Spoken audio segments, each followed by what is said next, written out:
We talked in our last episode about the reduction of suffering and sort of how that's the purpose and intent of our work. When we look into the day to day experience of life, you're going to find that increasing awareness is vital to creating meaningful change for yourself and others. Cultivating awareness and what does it look like and how does it work is the single most important thing you can do to again begin to develop those influence sort of capabilities, the sort of cornerstone of agency. Awareness is always step one. So when we talk about cultivating awareness, though, not all things are the same. So you'll notice in a lot of the places where people congregate online or close together in social groups and what have you, that people tend to find places where they are going to get confirmation of what they already know. This confirmation bias, as it's called, is relatively easy to get when it comes online or even in groups because people tend to hang out with folks that they are similar to. And in online environments, you're listening to folks that agree with you because there's a dopamine hit there, because agreement feels good. And so when we look for awareness, however, the opposite is true. You do not get awareness or gain awareness inside that sort of cognitive echo chamber.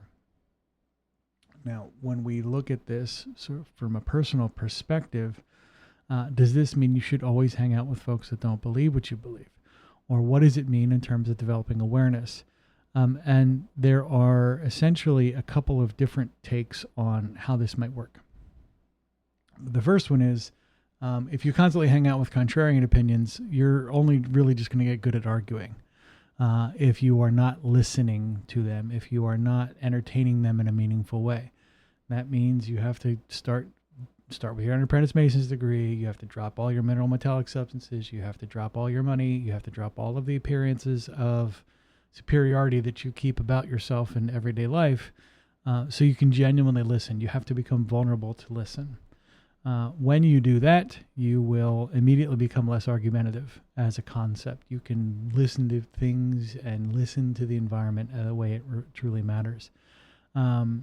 And so step one with meaningful awareness is when you hear somebody's opinion that's not your own, you have to drop all of the trappings of the outside world, all of that mineral metallic, all of that reason, the defensiveness, the aggressively defensiveness, the weaponized ignorance, all of that stuff has to go away in order for you to meaningfully cultivate awareness.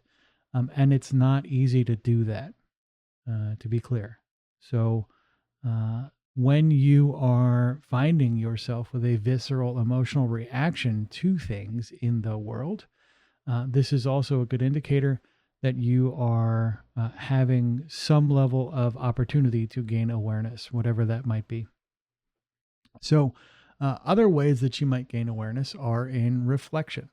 One of the things that I have done with my Masonic work, as you can see on the website, is I've created this toolkit to allow you to externalize your thinking process. So you can take some of these opposing thoughts, these opposing concepts, and put them out on the table in front of you and use them as perspectives to solve problems.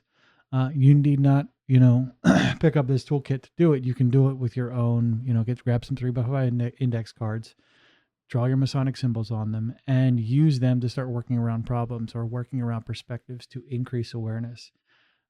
As you increase your awareness of how the mechanics of these problems work, the situations that you're experiencing in your life, the situations you're experiencing in your community, politics, religion, all that kind of stuff, as you start using these tools to help you gain this awareness, you can then begin the process of reflection and analysis and all of the stuff that's going to allow you to essentially create a new set of actions, right? So this AIDA they used in marketing language, it's awareness, interest, decision, action.